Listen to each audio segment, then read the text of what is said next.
نحمده ونصلي ونسلم على رسوله الكريم اما بعد فاعوذ بالله من الشيطان الرجيم بسم الله الرحمن الرحيم يا صاحب الجمال ويا سيد البشر من وجهك المنير لقد نور القمر لا يمكن الثناء كما كان حقه بعد از خدا بزرگ توی قصہ مختصر وأحسن منك لم تر قط عيني وأجمل منك لم تلد النساء خلقت مبرأ من كل عيب كأنك قد خلقت كما تشاء بلغ الأولى بكماله كشف الدجى بجماله حسنت جميع خصاله صلوا عليه وآله اللهم صل وسلم وبارك على سيدنا ومولانا محمد وبارك وسلم وصلوا عليه۔ اللہ رب العزت کا شکر ہے جس کی توفیق نے ہمیں اپنے بڑے ہی پیارے سلسلے مطالعہ قرآن کے اندر حاضر ہونے کی توفیق دی۔ اس توفیق پر، اس سعادت پر ہم اللہ رب العزت کا شکر ادا کرتے ہیں اور استقامت علی الدین کی دعا کرتے ہیں کہ اے مولا ہماری کوششوں کو اپنی بارگاہ میں قبول فرما اور ہمیں اپنے پسندیدہ بندوں میں داخل فرما۔ اب تک جن صورتوں کا ہم تعارف کروا چکے ہیں ترتیب نزولی کے اعتبار سے اور ترتیب قرآن کے اعتبار سے، وہ 97 صورتیں ہیں۔ قرآن مجید کے اندر 86 صورتیں ایسی ہیں کہ جو ترتیب نزول کے اعتبار سے 86 صورتیں ایسی ہیں کہ جو مکہ پاک کے اندر نازل ہوئی ہیں۔ اس کا ترتیب نزول اور ترتیب قرآن جو ہے وہ ہم بیان کر چکے ہیں۔ مدینہ پاک کے اندر کل نازل ہونے والی صورتوں کی تعداد 28 ہے، جن میں سے ہم اب تک بہت سی صورتوں کا تعارف کروا چکے ہیں۔ آج سورۃ الدہر سے ہم اپنی گفتگو کا آغاز کر رہے ہیں۔ سورۃ الدہر یہ پارہ نمبر 29 کے اندر صورت ہے۔ اس صورت کو سورۃ الانسان بھی کہتے ہیں، دو نام ہیں اس کے، سورۃ دہر اور سورۃ الانسان۔ اس کو کیوں کہتے ہیں؟ جب ہم اس کی پہلی آیت کریمہ کو پڑھتے ہیں تو پہلی ہی آیت میں یہ دو لفظ آتے ہیں۔ دیکھیں، ہل اتی علی الانسان، تو انسان کا لفظ آیا، اس لیے دو نام اس سورت کے معروف ہیں، سورت انسان اور سورت دہر۔ پھر ہل اتی علی الانسان حین من الدہر، لفظ دہر کا بھی استعمال ہے۔ اس مناسبت کے ساتھ اس سورت کا جو نام زیادہ معروف ہے وہ سورۃ الدہر ہے، اور اس کا نام سورۃ انسان بھی ہے۔ لہذا جن مناسبتوں سے اس کے جو یعنی دو نام ہیں، دونوں مناسبتیں پہلی ہی آیت میں ذکر ہیں۔ حل اتی علی الانسان حین من الدہر لم یکن شیئا مذکورا، یقیناً انسان پر زمانے میں ایک ایسا وقت بھی آ چکا ہے جس میں وہ قابل ذکر چیز نہ تھا۔ اس سورت کو، یہ سورت مدنی سورت ہے، جو جمہور کا قول ہے، جس کے اوپر اکثریت کا عمل ہے، وہ اس کو مدنی مانتے ہیں۔ ترتیب نزول کے اعتبار سے اس سورت کا 98 نمبر پر یہ نازل ہوئی سورت، جبکہ ترتیب قرآن میں 76ویں نمبر پر یہ سورت درج ہے۔ اس سورت میں کل 31 آیات کریمہ ہیں اور اس کے 2 رکوع ہیں۔ پھر سورۃ الطلاق، یہ پارہ نمبر 28 کے رکوع نمبر 17 اور 18 پر مشتمل ہے یہ سورت۔ اس سورت کا نام الطلاق۔ اس کی پہلی آیت کریمہ کو پڑھیں، یا ایھا النبی اذا طلقتم النساء فطلقوہن لعدتہن واحصوا العدہ، وَاتَّقُوا اللَّهَ رَبَّكُمْ، اے نبی مکرم صلی اللہ علیہ وآلہ وسلم ایمان والوں سے فرما دیجئے جب تم اپنی عورتوں کو طلاق دو تو ان کی عدت کے وقت سے پہلے طہر میں انہیں طلاق دو اور عدت کا شمار رکھو اور اپنے رب تعالیٰ سے ڈرتے رہو، یعنی کہ طلاق دینے کے احسن طریقے کو قرآن مجید نے بیان فرمایا ہے۔ اب یہ ترتیب نزول کے اعتبار سے یہ جو سورہ ہے یہ 99 نمبر پر نازل ہوئی ہے، اور ترتیب قرآن کے اعتبار سے یہ 65ویں نمبر پر نازل ہوئی سورہ، یعنی کہ قرآن مجید میں 65ویں نمبر پہ درج ہے، اور اس سورت میں کل 12 آیات کریمہ ہیں اور اس کے 2 رکوع ہیں۔ آگے سورہ البینہ، یہ پارہ نمبر 30 کے رکوع نمبر 23 میں ایک ہی رکوع پر مشتمل ہے یہ سورت۔ اس کا نام جو البینہ رکھا گیا ہے، لم یکن الذین کفروا من اہل الکتاب والمشرکین منفکین حتی تأتیہم البینہ۔ البینہ کا جو لفظ ہے اسی کے تناظر میں اس کا نام ہے کفر کرنے والے اہل کتاب اور مشرکین اپنے دین کو چھوڑنے والے نہ تھے یہاں تک کہ ان کے پاس روشن دلیل آ جائے۔ یعنی کہ بہت سے لوگ ایسے بھی ہیں کہ دیکھیں قرآن مجید نے جب قرآن مجید کی تعلیمات ان کے سامنے پہنچی اور اتنے واضح دلائل جس کے اندر ان کی ہر بات کا جواب تھا، اور رسول اللہ صلی اللہ علیہ وسلم کی تربیت و تشریح بھی ساتھ تھی آقا علیہ الصلوۃ والسلام کی، تو جس کے تناظر میں بہت سے مشرکین ایسے تھے جنہوں نے اپنے اس باطل نظریے سے توبہ کی اور مسلمان ہو گئے، بہت سے یہودی ایسے تھے جنہوں نے اپنے باطل مذہب سے توبہ کی اور وہ مسلمان ہوئے، اس طریقے سے بہت سے عیسائی ایسے تھے کہ جنہوں نے اپنے باطل مذہب سے توبہ کی اور وہ مسلمان ہوئے۔ انس بن مالک رضی اللہ تعالیٰ عنہ، صحیح بخاری کی حدیث نمبر 4959 کے اندر ہے، حضرت عبداللہ بن انس بن مالک رضی اللہ تعالیٰ عنہ سے روایت، اور یہ روایت صحیح مسلم شریف کے اندر بھی ہے، اس کا نمبر ہے 799، لہذا بخاری میں بھی ہے اور مسلم دونوں کتابوں میں اندر یہ روایت ہے۔ کہتے ہیں حضور علیہ الصلوۃ والسلام نے حضرت ابی بن کعب رضی اللہ تعالیٰ عنہ جو قاری قرآن تھے اور تراویح کی نماز کے سب سے پہلے امام تھے، تو ابی بن کعب رضی اللہ تعالیٰ عنہ سے فرمایا کہ مجھے اللہ تعالیٰ نے یہ حکم دیا ہے کہ میں تمہارے سامنے یہ سورت یعنی کہ سورہ البینہ پڑھوں۔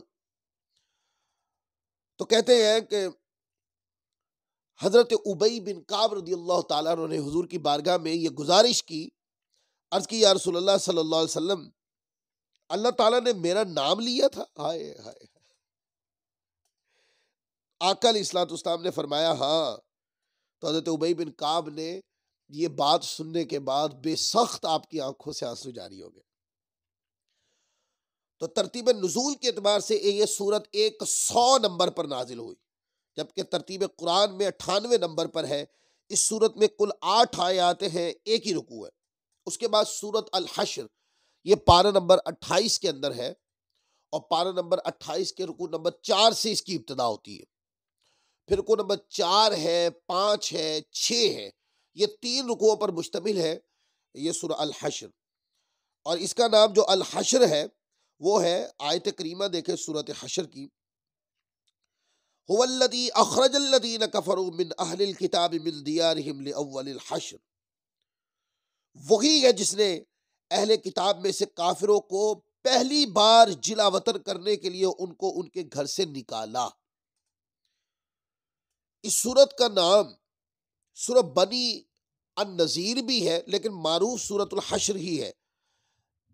اس کا نام، اس کی وجہ یہ ہے کہ حضرت سعید بن جبیر رضی اللہ تعالی عنہ روایت کرتے ہیں کہ میں نے حضرت ابن عباس رضی اللہ تعالی عنہما سے سورہ الحشر کے بارے میں پوچھا تو انہوں نے فرمایا کہ یہ بنو نذیر کے متعلق نازل ہوئی ہے، کیونکہ یہ وہ قبیلہ ہے جن کو جلا وطن کر دیا گیا تھا، ان کی خرافات اور ان کی غلطیوں کے نتیجے میں، ان کی عداوت کے نتیجے میں۔ ترتیب نزول کے اعتبار سے اس سورت کا 101 نمبر ہے، جبکہ ترتیب قرآن کے اعتبار سے اس سورت کا 59واں نمبر ہے۔ اس سورت میں 24 آیات ہیں اور 3 رکوع ہیں۔ اس کے بعد سورہ النور پارہ نمبر 18 کے رکوع نمبر 7 سے شروع ہوتی ہے، اور یہ کافی ضخیم صورت ہے۔ یہ پارہ نمبر 18 کے یعنی پارہ نمبر 18 کے 7ویں رکوع سے شروع ہو کر یہ پھر رکوع نمبر 16 تک جاتی ہے۔ اس کے بعد سورہ فرقان شروع ہوتی ہے۔ اس کے اندر ذکر ہے، اس صورت میں تمام انسانوں کی زندگی کے اصول اور احکامات منور روشن فرما دیے گئے ہیں، بلکہ اس کے آداب اور فضائل بھی بیان کر دیے ہیں، بالخصوص یہ کہ اللہ تبارک و تعالیٰ عز و جل کے بارے میں اللہ نور السماوات والارض، کہ بالخصوص یہ کہ اسی ہی کے نور سے زمین و آسمان منور اور روشن ہے، اللہ کے دیے ہوئے نور سے۔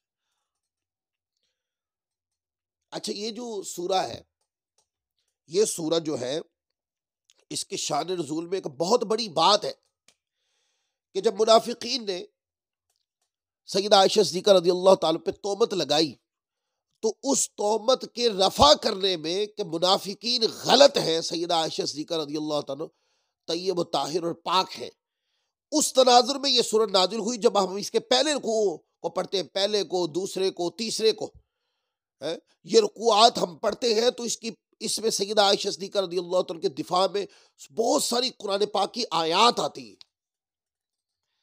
اب وہ لوگ جو قرآن مجید میں آیات آئی سیدہ عائشہ صدیقہ رضی اللہ تعالیٰ کے دفاع کے اندر کہ وہ طیب ہے، وہ طاہر ہے، وہ پاک ہے، وہ مطہر ہے، ان میں کوئی عیب نہیں، کوئی نقص نہیں، وہ بے مثل ہے، وہ حضور علیہ الصلوۃ والسلام کی زوجہ محترمہ ہے، امت کی ماں ہے وہ۔ تو قرآن مجید نے ان کے اوپر لگنے والے جو منافقین کی طرف سے الزام تھا اس کو رفع کر دیا، رد کر دیا اس کو۔ تو قرآن مجید نے تو سیدہ عائشہ صدیقہ کی تطہیر کو بیان کیا۔ ان لوگوں کا کیا کرے کہ جو آج بھی سیدہ عائشہ صدیقہ رضی اللہ تعالیٰ کے بارے میں زبان درازی کرتے، یعنی ایسی ذات کے بارے میں زبان درازی کہ جن کے بارے میں قرآن مجید نازل ہوا، ان کی تطہیر کو بیان کرنے کے لیے، ان کی پاکی کو بیان کرنے کے لیے، ان کے بے مثل اور بے داغ ہونے کو بیان کرنے کے لیے قرآن مجید نازل ہوا۔ آج بھی کچھ لوگ ایسے ہیں کہ جو سیدہ عائشہ صدیقہ رضی اللہ تعالیٰ کا تذکرہ کرتے ہیں، وہ غیر اہل سنت لوگ ہیں۔ سیدہ عائشہ صدیقہ کا تذکرہ کرتے ہوئے وہ عزت سے نہیں کرتے۔ تو ان لوگوں کو قرآن مجید کی یہ آیات پڑھنی چاہیے کہ اگر وہ قرآن کو مانتے ہیں تو قرآن مجید سیدہ عائشہ صدیقہ کے دفاع میں نازل ہوا، اور بہت سی قرآن پاک کی آیات ہیں وہ سیدہ عائشہ صدیقہ رضی اللہ تعالیٰ کی تعین میں نازل ہوئی۔ لہذا یہ جو سورہ ہے، یہ ترتیب کے اعتبار سے 102 نمبر پر، ترتیب نزول کے اعتبار سے، اور ترتیب قرآن کے اعتبار سے یہ 24ویں نمبر پر یہ سورہ نازل ہوئی۔ اس میں 64 آیات کریمہ ہے اور اس کے 9 رکوع ہے۔ پارہ نمبر 18 میں یہ شروع ہوتی ہے 7ویں رکوع سے، پارہ نمبر 16 کے ہی، پارہ نمبر 18 کے 16ویں رکوع پہ ہی ختم ہو جاتی ہے۔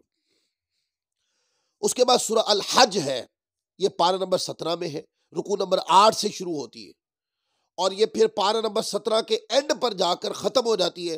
پارہ بھی ختم ہو جاتا ہے، یہ رکوع بھی، یہ سورت بھی ختم ہو جاتی ہے۔ اس سورت کا نام جو الحج ہے، اس کی آیت نمبر 27 پڑھیں۔ وَأَذِّن فِي النَّاسِ بِالْحَجِّ يَأْتُوكَ رِجَالًا وَعَلَىٰ كُلِّ ضَامِرٍ يَأْتِينَ مِنْ كُلِّ فَجٍّ عَمِيقٍ، اور آپ لوگوں میں حج کا اعلان کر دیجئے، لوگ آپ کے پاس پیدل اور ہر قسم کے دبلے پتلے اونٹوں پر بھی دور دراز کے ہر راستے سے آئیں گے۔ اب چونکہ اس میں لفظ حج آیا ہے، وَأَذِّن فِي النَّاسِ بِالْحَجِّ، اس عنوان سے سورت کا نام سورت حج ہے۔ اس سورت میں اللہ رب العزت نے حضرت ابراہیم علیہ السلام نے لوگوں کو کس طرح حج کی دعوت دی، اس طرح کے مضامین ہیں۔ اس کے علاوہ حج کے فضائل، برکات، فائدے بتائے، اور ان مشرکین کی مذمت جو لوگوں کو حج بیت اللہ سے منع کرتے تھے۔ اس طرح کے موضوعات کے اوپر یہ پوری سورہ ہے۔ سورہ حج کے اندر نا ایک سجدہ ہے جو آخری رکوع میں آتا ہے، تو اس کے لیے میں موٹی سی بات کر دیتا ہوں۔ امام شافعی کے نزدیک رحمۃ اللہ علیہ، ان کے نزدیک یہ سجدہ ہے کہ یہاں پہ سجدہ کیا جائے گا، لیکن امام اعظم ابو حنیفہ رحمۃ اللہ علیہ نے قرآن و حدیث سے جو اخذ کیا اس سے یہ ہے کہ یہاں پر سجدہ نہیں ہے. قرآن مجید میں 14 سجدے ہیں، جبکہ امام شافعی کے نزدیک قرآن مجید کے اندر 15 سجدے ہیں. اسی طرح یہ ترتیب نزول کے اعتبار سے 103 نمبر پر نازل ہوئی، جبکہ ترتیب قرآن کے اعتبار سے اس سورت کا 22واں نمبر ہے. 78 آیات کریمہ ہے، جبکہ 10 رکوع ہے اس میں. پھر آگے سورہ المنافقون، اس کا نام اذا آپ پڑھتے پہلی آیت کریمہ ہی پڑھتے اس کی، اذا جاءک المنافقون قالوا نشہد انک لرسول اللہ واللہ یعلم انک لرسول واللہ یشہد ان المنافقین لکاذبون. جب آپ کے پاس منافقین آتے ہیں تو کہتے ہیں کہ ہم گواہی دیتے ہیں کہ بے شک آپ ضرور اللہ تعالیٰ کے رسول ہیں، اور اللہ تعالیٰ خوب جانتا ہے کہ بے شک آپ ضرور اللہ تعالیٰ کے رسول ہیں.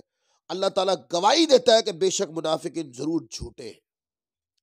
چونکہ کثرت کے ساتھ منافقین کا ذکر ہے، ان کی باطل عادات کا رد ہے، اس وجہ سے اس کا نام سورۃ منافقون ہے. یہ سورۃ 9 ہجری میں غزوہ تبوک کے وقت نازل ہوئی تھی. جیسے کہ اللہ رب العزت نے قرآن مجید میں عبداللہ بن ابی کی مذمت میں لا تنفقوا علی من عند رسول اللہ حتی ینفضوا، منافقون کی آیت نمبر 7، جو لوگ رسول اللہ کے ساتھ ہیں ان پر خرچ نہ کرو حتیٰ کہ ادھر ادھر چلے جائیں.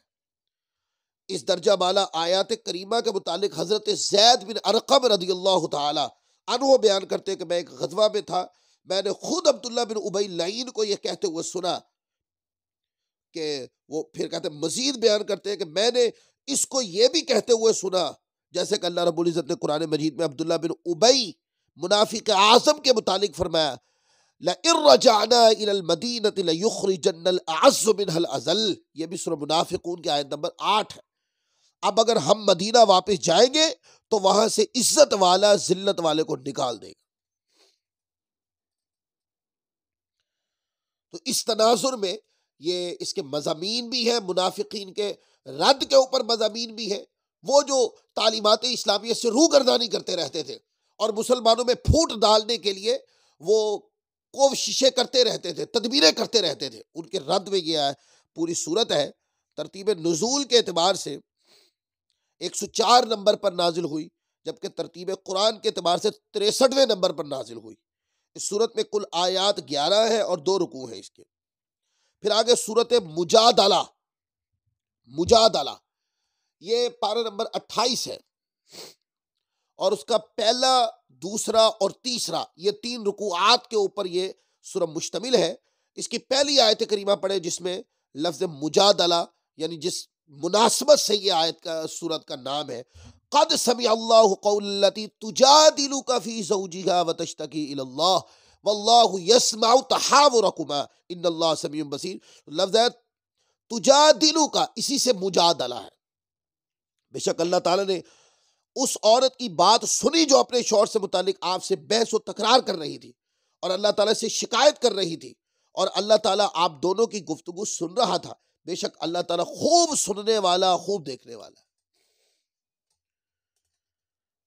حضرت خولہ بنت مالک بن ثعلبہ رضی اللہ تعالی عنہا، وہ جو خاتون کا ذکر آتا ہے وہ حضرت خولہ بن مالک بن ثعلبہ رضی اللہ تعالی عنہا ہے. ان کے خاوند اوس بن صامت رضی اللہ تعالیٰ عنہ نے ان سے زہار کیا تھا، یعنی کہ تشبیہ دی تھی، بات کی تھی، چونکہ اب تک زہار کے مسائل اترے نہیں تھے. یہ واقعہ ہونے کے بعد زہار کے مسائل آئے. تو انہوں نے یعنی کہ حضرت خولہ کو تشبیہ اپنی والدہ سے دی، مشابہت دی. چونکہ زمانے جاہلیت میں زہار کو طلاق ہی شمار کیا جاتا تھا.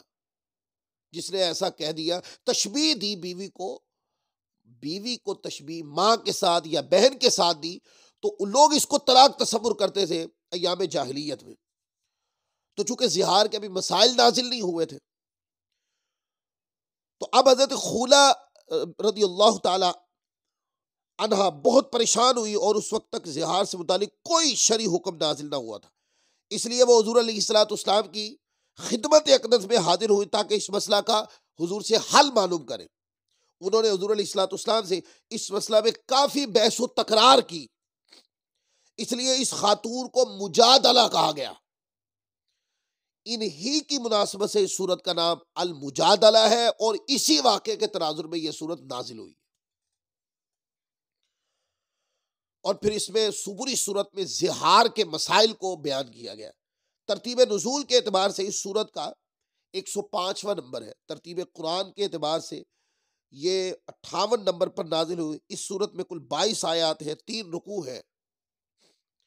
پھر سورت الحجرات، یہ پارہ نمبر 26 کے اندر ہے۔ یہ سورت پارہ نمبر 26 کے 13ویں رکوع سے یہ سورت شروع ہوتی، 13 اور 14 2 رکوع پر مشتمل ہے یہ سورت۔ ان کا نام جو الحجرات ہے، ان الذین ینادونک من وراء الحجرات اکثرهم لا یعقلون، تو لفظ الحجرات آیا ہے، تو اس مناسبت کے ساتھ اس کا سورہ کا نام سورت الحجرات ہے۔ بے شک جو لوگ آپ کو حجرات کے باہر سے پکارتے ہیں ان میں سے اکثر بے عقل ہے۔ مذمت کی کہ حضور علیہ السلام کو گھر کے باہر سے آواز دے کر نہیں بلا سکتے، یہ حضور کی بارگاہ کی بے ادبی۔ اللہ تعالیٰ عز و جل نے پکارنے والوں کو بے عقل فرمایا۔ ترتیب قرآن نزول کے اعتبار سے 106 نمبر پر، جبکہ ترتیب قرآن کے اعتبار سے 49 نمبر پر یہ سورت، اور اس سورت کے اندر 18 آیتیں ہیں، 2 رکوع ہیں۔ پھر سورت التحریم، یہ پارہ نمبر 28 کے رکوع نمبر 29، 19 اور 20 کے اوپر مشتمل ہے۔ اس کا نام التحریم اس لیے ہے، یا ایھا النبی لم تحرم ما احل اللہ، اے نبی آپ اس چیز کو کیوں حرام قرار دے رہے ہیں جس کو اللہ تعالیٰ نے آپ کے لیے حلال فرما دیا ہے۔ تو آپ دیکھتے ہیں لفظ ہے تحرم، اسی سے تحریم ہے اس سورت کا نام۔ تو ترتیب نزول کے اعتبار سے اس سورت کا 107واں نمبر ہے۔ ترتیب قرآن کے اعتبار سے یہ 66ویں نمبر پر نازل ہوئی، 12 آیات ہے اور اس کے 2 رکوع ہیں۔ پھر سورۃ تغابن، یہ بھی پارہ نمبر 28 کے اندر ہی موجود ہے۔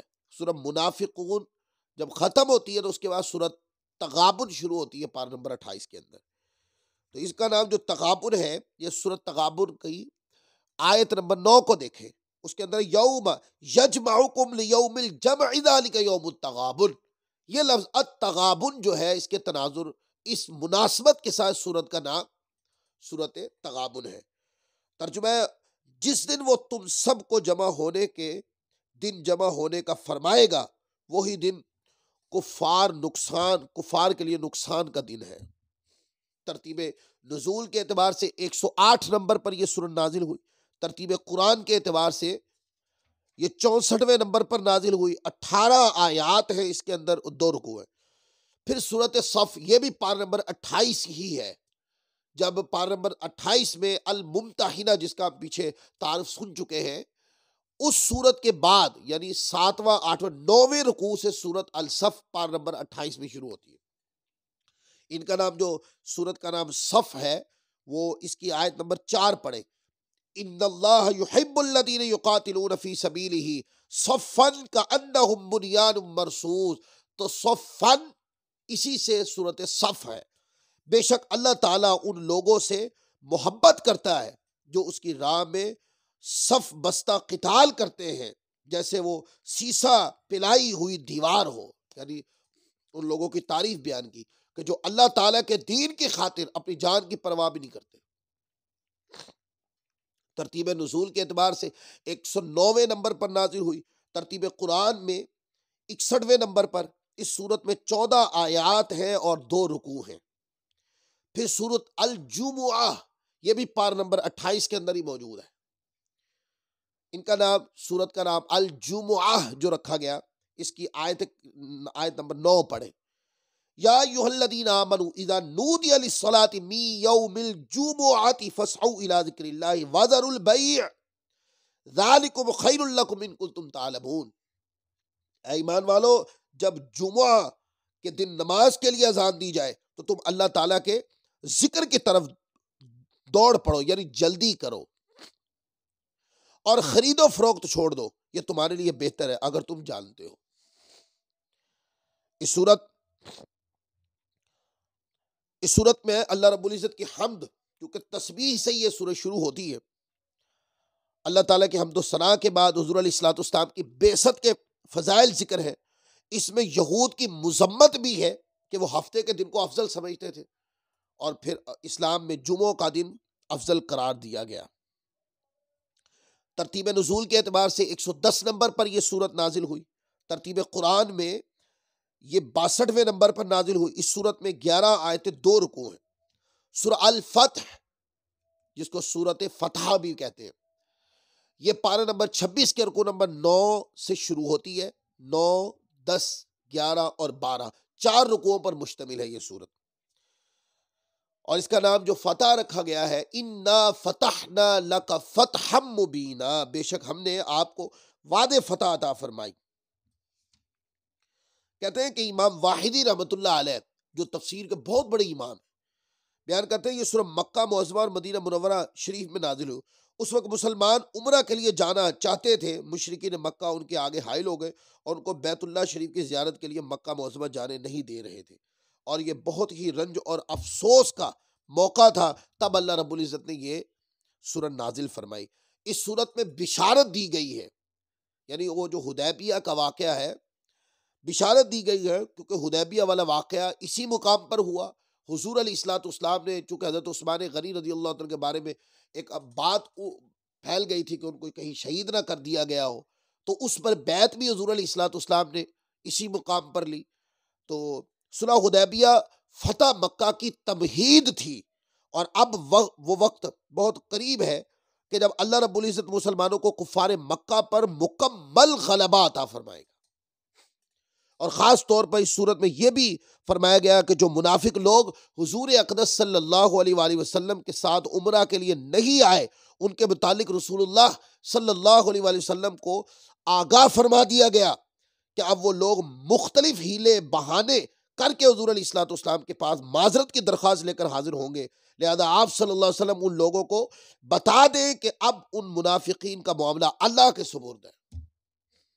ترتیب نزول کے اعتبار سے 111 نمبر پر یہ سورہ نازل ہوئی، جبکہ ترتیب قرآن کے اعتبار سے 48ویں نمبر پہ درج ہے۔